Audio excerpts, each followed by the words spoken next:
Happy Sabbath po sa ating lahat mga kapatid.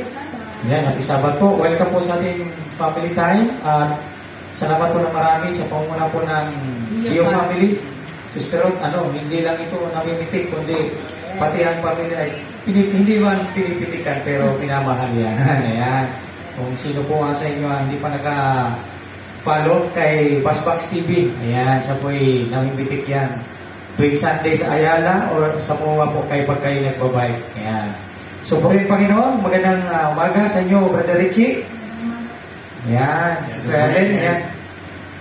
Oo, sino ba si Brother Richie and si Sister Ellen? Kaya mayroon silang isang anak sa kanila pong pamilya. At ano yung mga masasayang mga karanasan na kanilang naranasan sa pagbuo ng panimula ng kanilang pong pagbuo ng pamilya, Sister. Ano po? So, siguro, unahin natin si Brother Richie kasi ito maraming karanasan to eh. Sa iyong unang pamilya at sa iyong pangalawang pamilya, ano yung mga hindi mo nalilimutang magandang mga karanasan?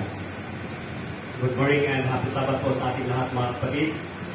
So, first and foremost, I would like to thank you sa Bago Family for this wonderful opportunity na binigay po sa amin. So, ngayon po ay isi-share po namin yung paano kami, siyempre Brother Francis, Sister Ruth, i-share namin kung paano kami nagsimulan sa aming relationship para may friends naman. So, una, 2018, nagkakilala po kami, expo pa siya noon, nagkilala kami dyan sa Visayan Adventist Church. Bago kami nagkilala, ako sana ikasal na sa isang teacher sa Adventist din, pero parang buwinas talaga, parang hindi kami pinagtagbo at hindi pinagana. Totoo pa yung kanta. Ayan. Tapos noon, meron ng budget, bibigay ko na sa kanila doon, pero na-cancel pa rin. So, ibig sabihin parang hindi talaga. Nagsamba ko dyan sa Design Adventist Church at nandun din siya. At ang edad ko noon ay mga nasa mga 30 o 30 kasi kinasal kami, mga isang araw na lang, after 31 ako. Kaya parang pressure. Kasi kapag ito ay ano yun, 20 years ago yun, Brother Richie? 20 years ago. 20 years ago, hindi. Parang pressure yung Brother Francis na pag bumaba ko na sa 30, ang sinisip ko, kailangan mag-asawa na ako, magkaanak na ako. Pero yun, to make the long story short, naghanap talaga ako kasi pressure talaga. Nakilala ko siya, tapos yan, hatid-hatid sa trabaho, sino ba, hatid-hatid, gano'n naman talaga. Tayo mga lalaki, sa umpisa tayo talaga ang gagawa ng... Pero, nasabi mo, nabanggit mo na rin naman siguro kay Mrs. na yung relationship, past relationship mo with Brother Richie, no? O, ilang buwan o taon na nung ikaw ay nandito na at niligawan mo si Sister Ellen? Napaka-fresh pa yun. Nung naghiwalay kami sa ex ko, nasa mga fingers pa yata, medyo masakit. So yung may city ko, kailangan that year mag-asawa na ako. So, gumawa ko ng extra pa. Sister Ruth, ano din pala yun yung mga ganong karanasan, no? Isipin mo parang kailangan ko na talaga extra spare na tire nito sa Nancy. 3 months kasi, actually, mayroon din siyang mindset kasi gusto niya niyang magkaasawa, magkaanak. So may mga pagkakataon na talagang yung pressure ay yung magdadala din sa iyo na siguro nga dahilan sa tayo naman ay nasa panampalataya. Malakas ang panampalataya ni Brother Richie. Sige, Brother Richie, tuloy. Ayan, nung nag-birthday na siya, nagtatrabaho siya sa Mall of Asia sa housing department. Ako naman, sa company ng amo ko, gabi-gabi yung sinusundo ko. Baka ibang susundo. So ako na ang susundo sa kanya. So yun, birthday ng kambal niya, naisip ko na magbibigay tayo ng regalo, parang dagdag puntos yun. So ginawa ko, pumunta ako sa hypermarket.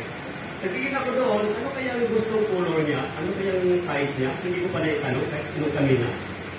Pero parang nawalan ako ng gana. Sabi ko, pag bibili itong damit na to, baka hindi niya gusto or baka malaki sa kanya ang kulay. Gusto ko i-surprise ko siya. Lumabas ako sa hypermarket, nag-ikot ako sa kusip ko kaya. Ang buwinis niya naman, mahal ko, ibibigay ko sa kanya. Tapos maghiwalay lang, no? Maghiwalay lang. So, to make the long story short, pumasok ako sa National Bookstore. Nung pumasok ako sa National Bookstore, ang una kong nakita doon, Bible. Bumili ako ng dalawang Bible, yung color black at saka yung brown, buhay pa ito, saksi. Ito magandang tip to, mga kabataan natin, no? Pero ako noon, nagdasal ako talaga, kaya bigyan ako ng Panginoon ng asawa. Bukod sa maganda, kailangan mabait at magkaintindihan kami. Tanggap niya yung ugali ko kasi madaldal ako, maingay ako. Yun ang pinag-pray ko sa Panginoon. Pero that time, Brother Francis, alam niyo ba, nung binigay ko na yung Bible sa kanya, nagulat ako. Umiyak siya sa akin.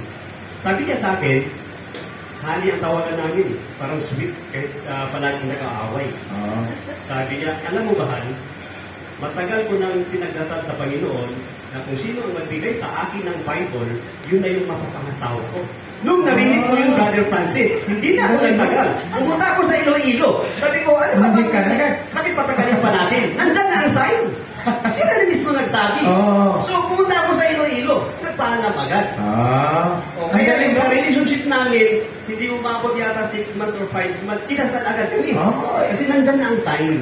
Yun, tama. No? Maganda na to, yung sinasabi ni Brother Richie. Kasi, ibig sabihin, naghanap na talaga si Sister Helen na na sino magbigay ng Bible. Si Brother Richie ang nagbigay ng unang nagbigay. So, swerte din si Sister kasi bata pa yung kung matanda yung wala kang choice. Kung magbigay ng Bible, no? Kung baka buenas talaga siya kasi bata pa kung nagbigay ng Bible. Ayun, yan. Sister Helen naman, sige, ano yung masayang karanasan na hindi mo malilimutan sa pagbuo ninyo ng pamilya?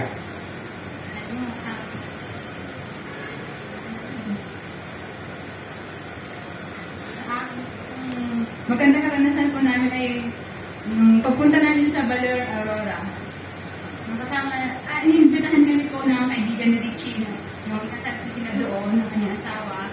Sumama po kami na anak. Tapos doon po, first time niya gumala at saka dito sa dagat, kaya enjoy ko siya. Gusto niya yung family, at saka ilang days kayo doon. Mga 3 days po ang masarap ng pagpakasyon. That is our first family bonding kasi yung kasama ko sa trabaho, kasal niya. Dati ikaw ang geographer namin, ikaw yung photographer, kaya sinama ko na rin sila. So, nag-enjoy kami doon sa dagat. Sabi ko, ganito ko pala saya pastor, yung kasamong pamilya, naliligo kayo sa dagat. Yung mga problema nyo, yung mga utang nyo sa bahay, nalilimutan nyo, bayarin sa bahay. Pero pagbalik din yung utang Di tama yun, no? Yung recreation, kailangan po natin mga kaibigan, mga kapatid yan. Yan po yung advice din Mrs. White na hindi lang tayo naging stagnant dito po sa City Sisterhood, di ba?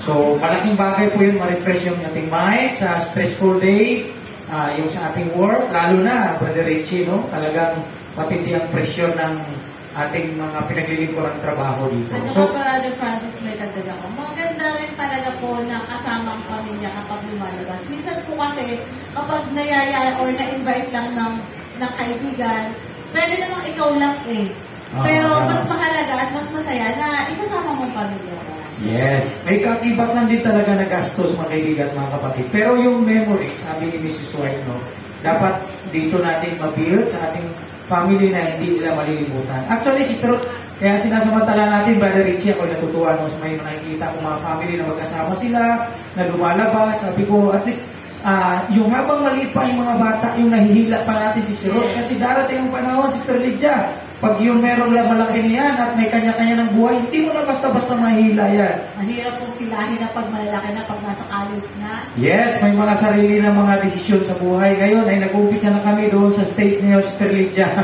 na pag lumalabas kami ni Mrs. ay minsan ay kasama na lang namin yung maliit, yung tatlo ay mayroon na mga kanya-kanyang mga lakad din, may mga friends na rin sila na humihila sa kanila. Pero, ganun pa man yung magandang mga memories na meron po tayo, mga kaibigan, mga kapatid. Samantalahin po natin yan habang tayo pa ibuo ang ating pong samahan sa loob ng ating tahanan. Kasi, darating ang panahon, ako personally naranasan ko, Brother Richie, sa mother ko ngayon.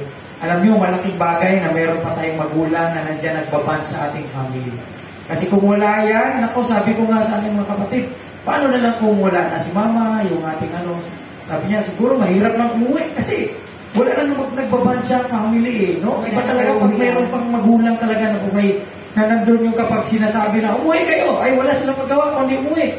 Pumunta kayo dito, wala silang magawa kundi pumunta mga kaibigan, mga kapatid. So, yan, magandang mga karanasan, yung mga positibong mga bagay, yung mga masasayang bagay na ating pong karanasan. Brother Richie, yun, nabanggit mo rin naman na yung paano ka